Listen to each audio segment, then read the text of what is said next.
जब कृपा करी है कृष्ण मुरारी हो,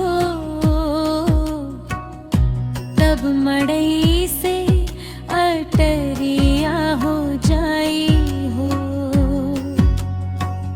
केहू चाह के भी कुछ ना बिगाड़ी हो,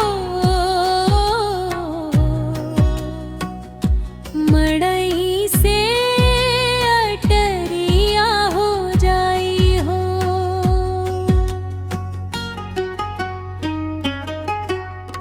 बीच सभा में लाज रखनी एक नारी के, रंग से राजा कैनी सुदामा जैसन दुखारी के। जे भीड़ में बार बार पुकारे हो, तब मड़ई से अटरिया हो जाई हो। जब कृपा करी है श्री कृष्ण मुरारी हो, तब मड़ई से अटरिया हो जाई हो। जे भक्त आइल गइल ना खाली एक बिरहे,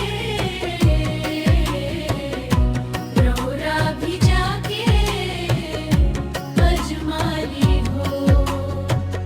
हमरी भी आई काबो बारी हो, तब मड़ई से अटरिया हो जाई हो। जब कृपा करी है श्री कृष्ण मुरारी हो,